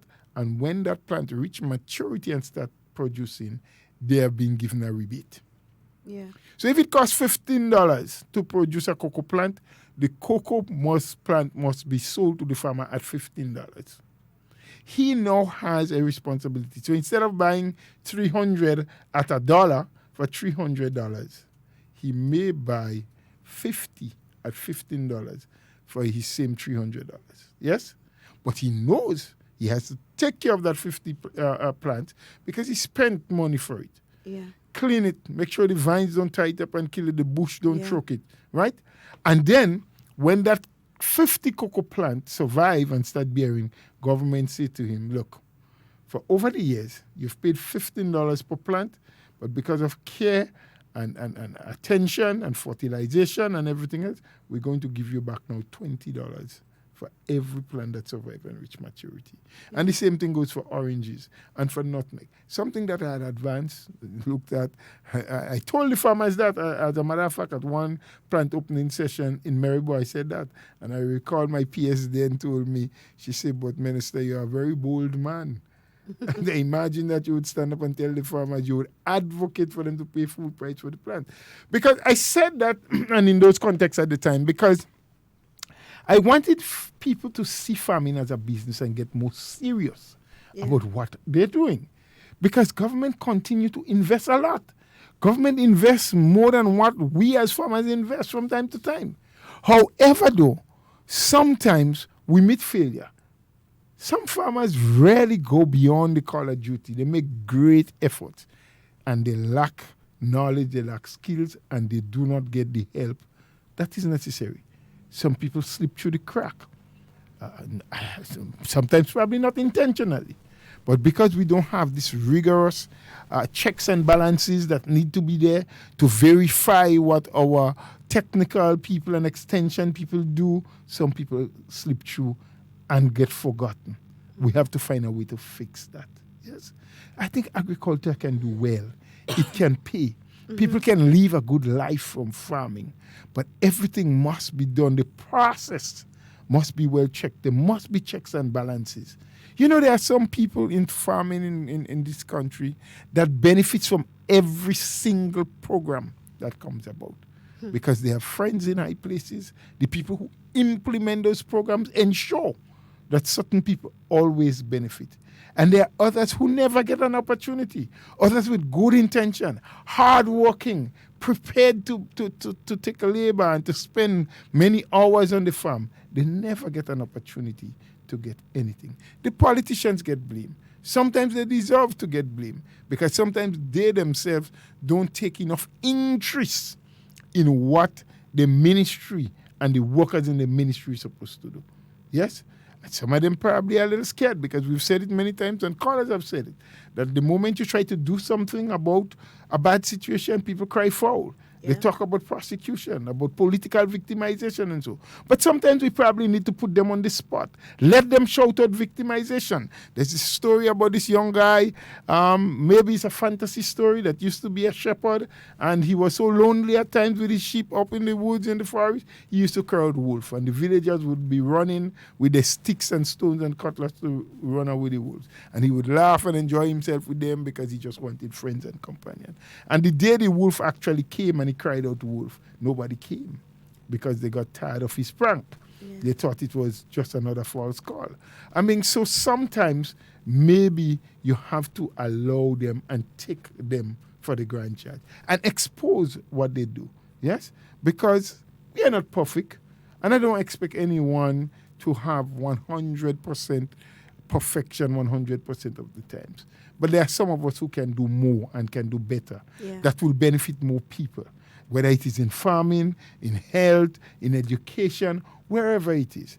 Yes, sometimes the government is not in a position to provide all of the inputs and implement on a timely basis. But why is that so sometimes? Sometimes the information do not reach them on a timely basis. Sometimes during the budgeting cycle, certain things are missed because people do not bring the information forward so it can be budgeted for. Sometimes it could be shortage of resources.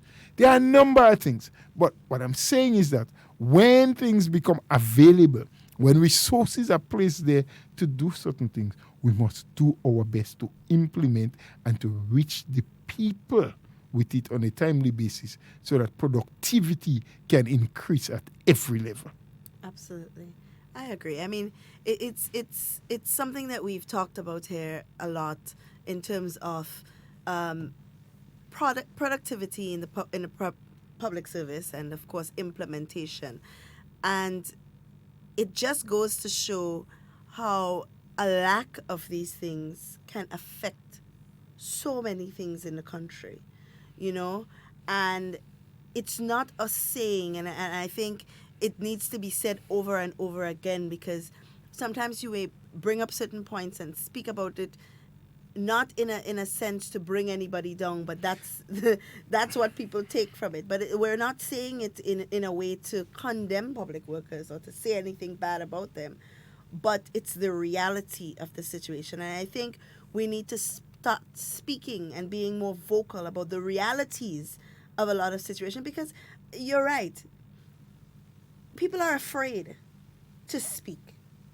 They're afraid to speak because they feel that if they do speak, it's going to be seen as political victimization, or I'm speaking simply because I am in support of a certain political party. So they're afraid to say, no, you're doing this wrong, or no, we should do better, you know. And I think we need to take blame as Grenadians sometimes for a lot of the things that happen, because we just choose to play politics. We choose to become a part of a political game, and we end up in a situation that we should not end up in, you know, and we end up being part of the reason why a lot of things don't happen the way it should happen in the country. So you're absolutely right. I think it is sometimes some of the ministers are a bit intimidated by the fact that, well, if I go to do this or if I go to do that, it may appear to be political victimization. So let me just let it run its course. And sometimes it does more harm than good. Sometimes it does more harm than good. So if we can get from a place, and it takes more than just one person becoming accountable for their actions. It means now that persons within the ministries must become their brother's keeper. Don't do your brother's work, but make sure that your brother is accountable for the work that they do and that they are productive. Because I would always say this, and this is my personal opinion, I would always say this. If government had a reason, or not a reason, but if government had the resources in which they could say, I want to give more in terms of wages to public servants, they would. But I am of the firm belief, because I heard the statement being made that pay us more so we can be more productive. I don't believe in that. I believe in be more productive to encourage a better payment. Yes. You can't want a better payment based on the fact that you feel that you should get a better payment. Your better payment must come based on the fact that you've worked hard for it. And that's something that I believe in strongly, and I continue to say it. And I mean, who want to vex could vex, but it is the truth. No, you can't tell them who want to vex could vex. People have a right to vex if they wish, so leave them let them vex. But it is the truth, and we must start speaking the truth. We must start telling people the raw information, that you must be held accountable for your jobs. You must be held accountable for your productivity. You must be held accountable for... So who is holding these people accountable for the not lack of productivity, but as you mentioned, there are farmers out there who work hard, who should be able to reap the benefits of the programs and stuff that the government would put in place. And when they don't get these benefits because there's just a pool of people that receive all of these benefits, who holds these public servants accountable for this kind of behavior? And these are the things that we need to look at. It's definitely not the government, because if the government was to do anything, then the first thing they would say is victimization. Yeah. But it's again the checks and balances and how the public service operates, because you have a system that is sort of independent from the political arm of government. Yes? And probably that's the best way it should be, because you do not want everything that happens within the service to have a political flavor, so to speak. Yes? But maybe the time has come when we need to relook. We are now at a place when we need to relook how functional the public service is at this present time, in this modern era, compared to when it was set up. Because these are all systems that was inherited from the British sort of system. Yeah, and I want to believe because the Public Service Commission is a constitutional requirement. Right. It is not something that you can just get up and change, but maybe it is something that needs reviewing. And there have been a lot of talk, and some attempts has been made towards what is called public service reform. Right. And I want the government to continue reforming for the betterment, because what the nation's people want, be whether you are a farmer or just a consumer or a student, you want what government has to provide or has to offer to be shared equitable among the population, right? I'm not saying equal, because I think some sectors deserve more than others. Some people deserve to get more than others because of the present situation. But there must be some level of equity. I must be able to say, boy, yes, I find farmer A get more fertilizer than me, but I did get some. But you must not see farmer A getting a truckload and you're begging and you're doing everything you have to do. You're putting in your application and you just can't get a bag. Yeah. That is not the way the system should be. You should not see a bunch of seeds being dropped off for farmer A and you're just right next door and nobody is even peeping over the fence to look at your farm. And maybe his farm might be more attractive than mine, but there's a reason why. Maybe I need a little technical help. And sometimes I say, even when the help is requested, you're being pushed around. We're saying that for us to really benefit fully from all that government is trying to do, all the millions of dollars that are budgeted for agriculture and the different sectors in agriculture, we need to ensure that the services and the products reach the people who deserve it most. And I was making a point earlier on that the farming is not just about planting of the crops, the nutmeg or the banana or the vegetables. I made mention of the cattle, which most of it now is imported out of St. Vincent. Whether they originate from St. Vincent or not, I don't know. But for the better part of the last 3 years or 4 years, we have been bringing. And people are just not enthused to get into cattle rearing. But before you come in, we have now not only bringing in cattle, but there have been a couple of shipments of pigs coming out of St. Vincent as well. The point I'm making here is government has a small business development unit operated through the Grenada Development Bank, which provides or should provide, I should say, loans to people who are interested in developing small business. And I heard, I think it was Minister Joseph or the Minister of Finance did announce that through that assistance, over 500, I think, new businesses or new and existing businesses was assisted. I don't have the facts, but there are 500 number was it. So it means that government is investing in its people and saying, look, we know you want to do certain things and you may not have all of the resources. And the commercial banks, yes, they would loan you, but there are certain conditionalities under which they do. The interest rates are higher and all those things. While though, I must say that publicly, that I did get some complaints from a couple of people who had applied to GDB and was told what they had to get and everything was provided, and then there was still some delays about different things and they didn't get through as expeditiously as they expected to, because this, I believe, is meant to be a faster, quicker way of assistance for you to start or to improve on a business that you have already been doing. Right. So government is putting in those money. Why can't more of us get into pig farming? Why can't the Ministry of Agriculture, through its livestock division, do the research and get the information and say, look, on a weekly basis, based on the consumption pattern of Grenadians and the demands of the hotels and the restaurants and the supermarkets, we need to be able to slaughter 100 pigs every week. You know, or 50, whatever the case. And based on the level of production that we have presently, only so much will be available. So there is space for another 40 pigs to be available on the market weekly.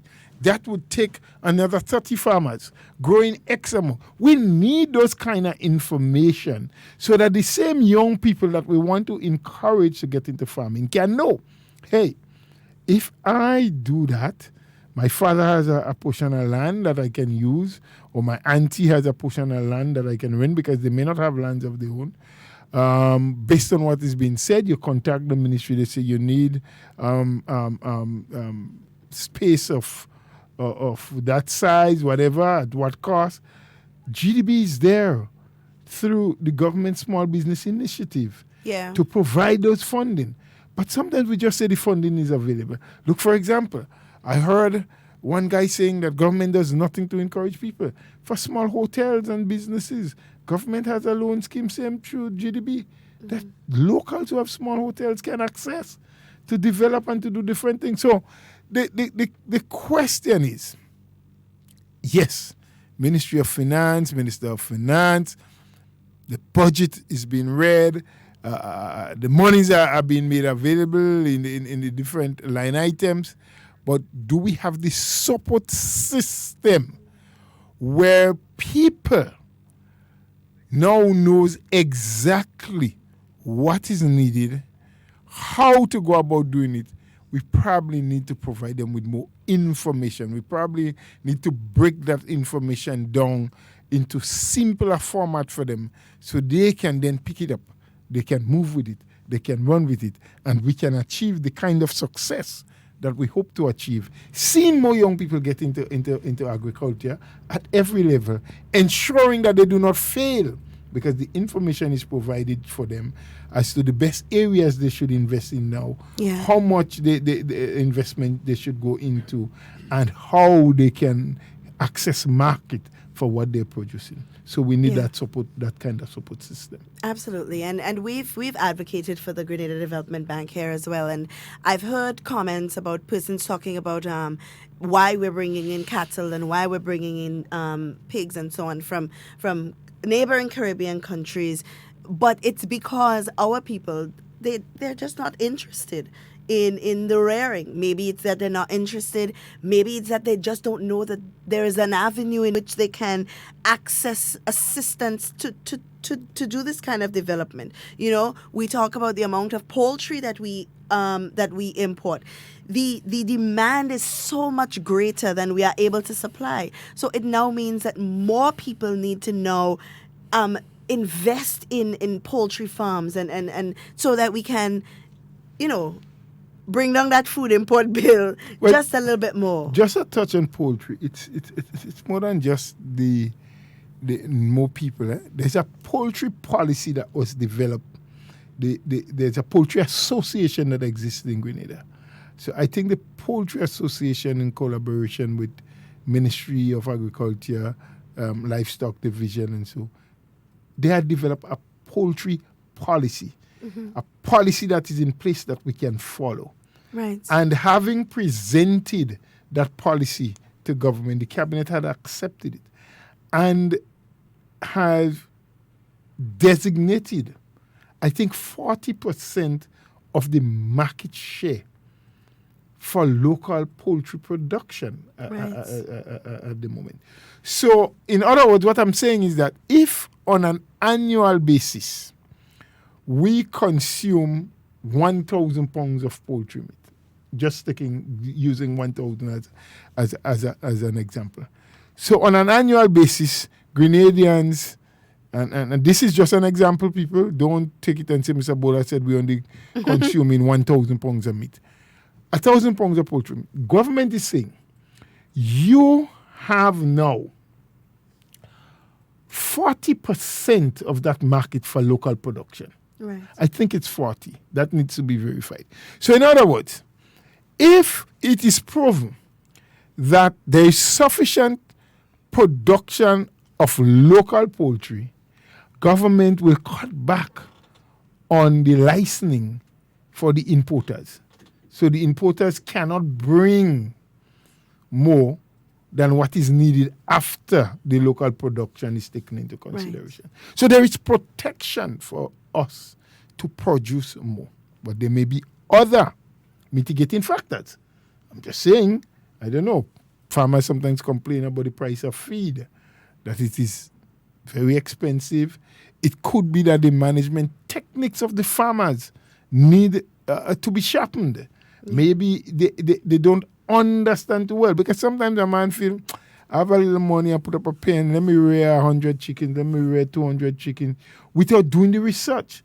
Maybe the research must be done and be made available, more readily available. They can have newsletters. So people who are interested do not have to worry and wonder too much, but things are made available. So I'm saying it's good. Thanks to the government, provide the funding. Yes. It's there in GDB, funding for roads, funding as it relates to agriculture.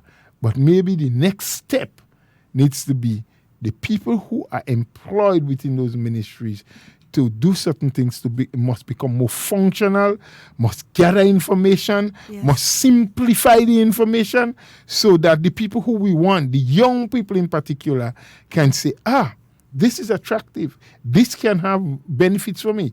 I can make money if I go into that. I can make money if I do poultry, if I rear pigs, if I get a couple of cattle. The funding is available.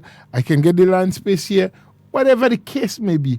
But sometimes the information that supports what you want is lacking.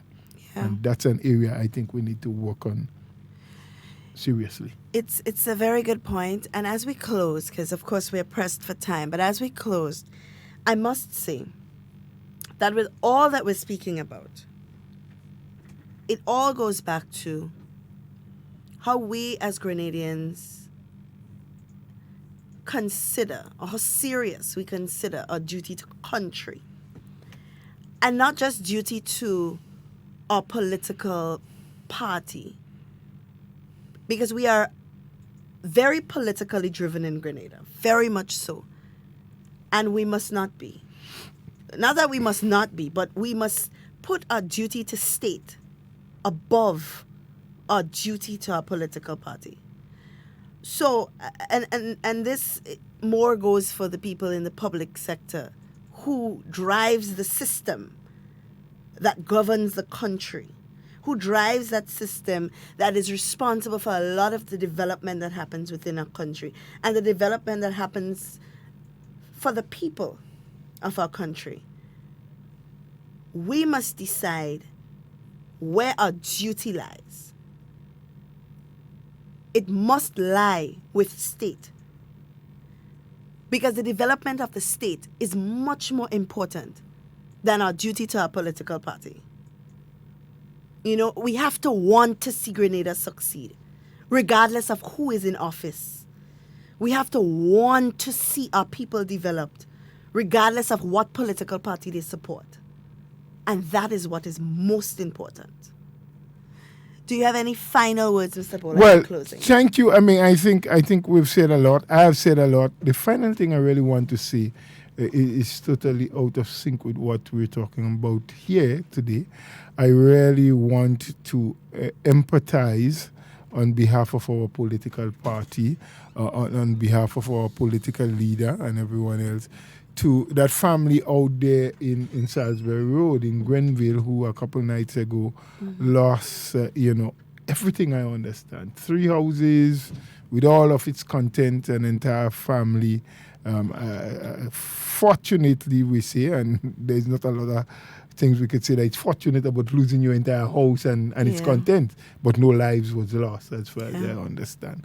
I do know that these people reside within the constituency of Minister Pierre, whom I've been in contact with, who knows about it and has dispatched and asked some of her people, because she's out of state at the moment, to contact. And I know some work has been done. I know of one businessman in particular within the Grenville area, within the Indian or Syrian community, as we refer to them, who would have made a contribution of some household items and clothing and so to the family after he was being approached by people who are associated with the parliamentary representative. And that goes very well. We are very happy for those who are helping. I do believe that the Ministry of Social Development will do its part, social development and housing. And so I want to say to the family, it's a dark moment for you. It's a dark time for you. Our prayers are with you. And trust me, I do believe that you will come off better than you were before as a result of that loss. But it's a loss anyway. There are some things I believe that might have been lost in the fire or would have been lost in the fire that you can never replace. Photos and other things that are just lasting memories of yesteryear. But be grateful still. God has saved all of your lives, and we do really pray and empathize with you, and we can only look forward for more assistance or greater assistance to come your way. So absolutely. I want to close on that note and to wish everyone a happy day, and the fact that I may not be back on this program before the end of the week, a happy weekend. Thank you. Glad that you said me. We still have one more day to go. But guys, it's always a pleasure being here with you. In whatever you say and whatever you do, be safe, be secure. We want to be talking with you and not about you. Enjoy the rest of your day. Stay up to date with all that's happening with the new National Party, NNP. Send us a message via text or WhatsApp on 405-8683 with your name, email, and constituency. Stay in the know with NNP. Get updated.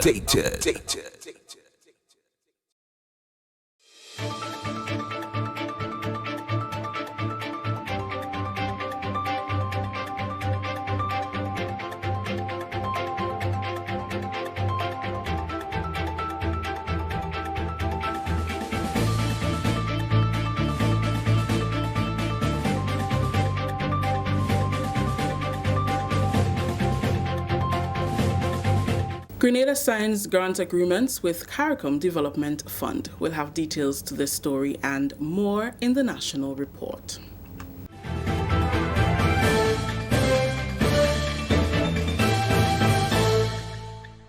With the details to the news for Wednesday, November 27th, I am Rakisha St. Louis. Government has signed 2 grant agreements with the Carriacou Development Fund, valued at $906,000, designed to bring operations at the Grenada Bureau of Standards and the Marabou Meat Processing Facility at international standards. The money represents 2/3 of Grenada's total allocation of $1.426 million under this cycle.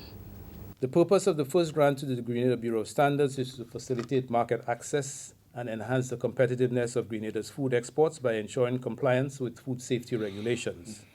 So the funds would go towards expanding the laboratory infrastructure, acquiring new equipment, improving conformity assessment services to the private sector, and providing technical assistance to improve the laboratory processes. And as I indicated earlier, this grant will complement an earlier investment in accreditation of the Bureau's analytical chemistry lab, which was supported by the CDF in our first cycle to the tune of $277,000. The second grant is to make the Marabou Meat Processing Facility compliant with the Codex Food Hygiene Code of Practice for meat, as well as with guidelines for the practical application of HACCP principles. This project has 6 activities: construction of a waste incinerator and biodigester, procurement of air compressors, replacement or repairs of compressors in chillers and installation of meat rails, acquiring mobile chiller units to transport meat, meeting HACCP requirements, and improvements in procedures at technical management and administration levels. That's Mr. Rodden Suma, Chief Executive Officer of the Carriacou Development Fund, who signed the agreements with Prime Minister Dr. The Right Honorable Keith Mitchell on Wednesday morning. He says they want to position the Marabou facility to serve as a meat processing plant that operates at the international standards of hygiene and safety required to meet the expected growth in demand for quality cuts of meat and to complement the already high local demand for quality cuts. The medium to long-term impact in the upgrade of operations include increased export earnings and increased income for livestock farmers, among others. Prime Minister Dr. The Right Honorable Keith Mitchell says Grenada requested funding for those areas, recognizing the value of investing the CDF. The Bureau of Standards, through the efforts of the manager, Mr. Medford, and his team, has been seen as one of the shining light in the OECS in terms of its standards of success in that particular area, in the work that they have done and brought the Bureau to a level that is seen as one of the serious shining light in the region. We felt that we should arm them even more than they have at this time to help with the whole question of preparing them and the country for exports that can in fact compete at anywhere else in the world. And we are proud to say that they are on that path. The Marabou meat market. We recognize that over the years that our standards of where we produce our meat and the quality and of course the environmental issues involved, that we ought not to be gambling with our health the way we have been doing over the years. So we decided that we must to get scientific and reach regional and international standards where we operate with our meat in the country. And that's why we invested heavily in the Maribor meat production activity, and we bought equipment and did all the things that we have to do. But we still recognize there were shortcomings. The question of training of the staff, management of the whole area, ensuring that all the environmental factors are in fact taken care of. These are still areas of weaknesses. So we will not sit back and not recognize all weaknesses. And that's why we sought to have additional support to be able to deal with the areas of weaknesses of that important area of the country's work. Under the first funding cycle, Grenada received approval for 7 projects totaling $4.76 million. $3 million of that amount was in the form of concessionary loans and $1.76 million in the form of grants. Continuing the news, the Cabinet of Grenada on Monday has approved the 2020 Human Resource Needs Policy for the public service. Honorable Oliver Joseph made the announcement during Tuesday's weekly post-the-Cabinet briefing. Minister Joseph says the 2020 Human Resource Needs Policy for the public service is in keeping with the government's midterm agenda, as well as aspects of the government's 3-year midterm agenda. This strategic human resource policy will guide the recruitment of personnel in the public service. As you may be aware, government has taken a position not to increase the size of the public service. In fact, during the structural adjustment program, an attrition policy was put in place, where what we call 3 for 10, for every 10 persons that exit, only 3 will come in order to reduce the public service. The numbers have been going down, and we need to maintain the numbers in the public service. And therefore, this policy that was approved by Cabinet will be the guide in determining the level of the public service. This is also in keeping with the medium-term agenda by government as one aspect of the 3-year medium-term agenda. And so, personnel management in the public service will be done on a scientific basis, and the numbers will be monitored very carefully. The intention, he says, is to lend to greater efficiency in the public service. The attrition policy is to properly manage the reduction in the public service. So this human resource needs for the public service is closely monitored by the Department of Public Administration. So they have put into place a strategy to look at every ministry and every post within the ministry and determine the posts that will be retained and those that can go for attrition. So that is the work that the Department of Public Administration will be doing. This is the National Report. We'll have more news after the break. Our government between 2013 and 2019 has spent over $42 million on house repair and an additional $28 million in soft loans for housing, a total of over $17 million. Additionally, 354 units were constructed and distributed through our partnership with the People's Republic of China, and another 646 units are currently under construction, a total of 1,000 housing units. Your government, our government, hard at work, meeting the housing needs of our people. Welcome back. The Bahamas National Health Insurance Authority is recommending that Grenada adopts a shared responsibility approach towards making the implementation of the national framework a success. Chair of the authority in Bahamas, Dr. Robin Roberts, said the journey of health insurance is design-built, which can take years to master. The government of Grenada, through U.S.-based company JIPA, is engaging other Caribbean islands with NHI, like the BVI, Turks and Caicos Islands, and the Bahamas, to learn best practices, challenges, and approach. According to Dr. Roberts, a public-private partnership can drive the capital investment needed for technology and other medical interventions. The private sector can make a major contribution towards providing the capital for the technology at the expense of high-powered services we'll talk about later. And one of the things you hear me talk about is that you do not need to own the service to get the value of the service. It will give you tremendous return on your monies spent for the little that you have. He says due to a number of factors, there is a need for Grenada to invest in health security. Dr. Roberts explained the cycle of risk pooling in health insurance. All health insurance is like we should never use the word insurance for healthcare. So finally, I don't like to use the word health insurance. It is a mutual, because a risk is something in which you expect to happen. The likelihood is very small. It's very small to happen. So that's why you pool your funds, so that if it happens, the money is there.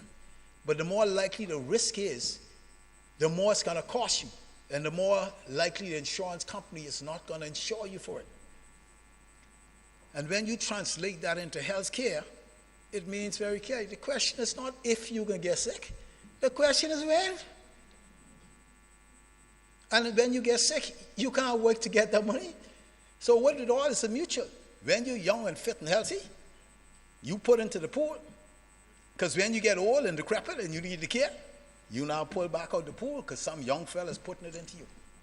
Finally, in the news, the government and people of China are lending their expertise to Grenada yet again, this time in the process of setting up and managing cold storage facilities. Part of the process will include the installation of a cold storage facility in Lassaja, St. David. We get more in this report from Mina Buka. Given the Ministry of Agriculture's thrust to ensure food and nutrition security for all, locals are involved in a 3-week training seminar on cold storage logistics here in Grenada. The opportunity for Grenada to have access to better cold storage facilities means local produce such as fruits, vegetables, and meat can be chilled or frozen, prolonging the shelf life, maintaining the fresh appearance of food, and ensuring food availability throughout the year. The training is sponsored by the Ministry of Commerce of the People's Republic of China and organized with support from the Department of Public Administration. It was opened on Thursday, November 21st at the Grenada National Stadium. Over the 3 weeks, participants will become more aware of manipulation of cold storage, such as suitable temperatures and packaging. Congratulations to all the candidates. You, selected by Department of Public Administration. And I do believe if duly diligence paid, you will have a very wonderful course and experience and achieve the relevant knowledge and skills from the study and practice. That's Sun Sen, Director of General Affairs Division and Deputy Director of Bilateral Affairs at the Embassy of the People's Republic of China. Cold chain technology is important in these modern times and has significance in the food and medical industry. It is, however, more significant for most small tropical countries like Grenada. The Dean of International Logistics at the Department of Shandong Foreign Trade Vocational College in China, Daniel Louis Zhizhang, explains. This seminar is designed to meet your increasing market demand for cold chain technology and also an action under the China's Belt and Road Initiative to promote the cooperation and strengthen the friendship between China and Grenada. During this seminar, we will introduce China's economic reform and logistics industry, the history of cold chain industry, information technology in cold chain logistics management, China's cold chain enterprises. And also we prepared about 1 week's practical training courses. We will invite 2 experts from Carriacou, a famous company in China in the field of cold chain industry, to build a cold storage in Lassaja's farmland. Permanent Secretary within the Ministry of Agriculture and Lands, Mr. Elvis Maureen, says Grenada is excited about the construction of such a facility here. As Grenada moves in this direction, food and nutrition security will be improved. We are so excited about the construction of a facility here in Grenada where you are going to be involved in the process, hands-on. The Ministry of Agriculture has a mandate, basically, for food and nutrition security. It means also that in the context of food and nutrition security, we must ensure that health and safety is foremost on our minds. Many of you are involved, diverse in terms of what you do, how you feed this nation, and therefore we must be responsible and we have to get into the habit of doing things right. We have to begin to think as to how we can manage all of the things that we do, how we can avoid wastage. And I think this is an ideal opportunity for us to really take this to the next level. Alana Felix Roberts, Human Resource Officer at the Department of Public Administrations, or DPA, says that this is the only bilateral training on home soil for 2019. This training is quite timely and necessary as you, as representatives from health, agriculture, and other related sectors, will be exposed to critical knowledge and skills as it relates to maintaining the integrity of pharmaceutical, agricultural, and other temperature-sensitive products. The course runs from November 21st to December 12th with 1 week of technical training. For the Ministry of Agriculture, I am Mina Booker. Thank you, Mina. That report just ended the national report for today, Wednesday, November 27th. Let's recap the top story. Grenada signs grant agreements with a Carriacou Development Fund. On behalf of the entire news team here at the Government Information Service, I am Rakisha St. Louis saying thank you for joining us. Until next time.